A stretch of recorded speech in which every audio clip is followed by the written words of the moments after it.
খাপসা রান্নার সহজ একটা রেসিপি আজকে তোমাদের সাথে আমি শেয়ার করব। চাইলে তোমরা এই রেসিপিটাকে শেয়ার করে তোমাদের টাইমলাইনে রেখে দিতে পারো বা তোমাদের ফ্রেন্ডদের সাথে শেয়ার করতে পারো। এখানে আমি 1 কেজি চালের বাসমতির খাপসা রান্না করেছি।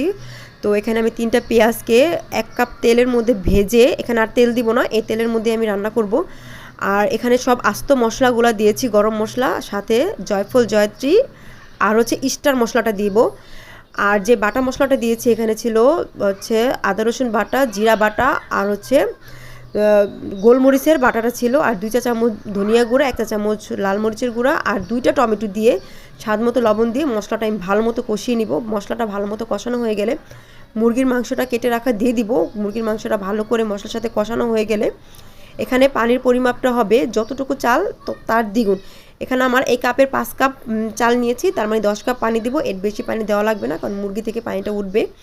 তারপর মুরগিটাকে ভালো করে রান্না করা হয়ে গেলে মুরগিটা আমি উঠিয়ে রাখবো।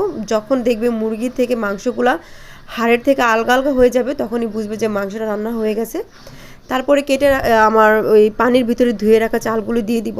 1 কেজি বাসমতির জন্য 2টা মুরগি এখানে নিয়েছি। মাংসটা আমি উঠিয়ে রেখেছিলাম, ওইটার মধ্যে লবণ আর মরিচের গুঁড়া দিয়ে একটু মেখে রেখে দিব। এই যে দেখছো চালটা আমার হয়ে গেছে। এটা বেশি নাড়াচাড়া করা যাবে না, তাহলে ভেঙে যাবে।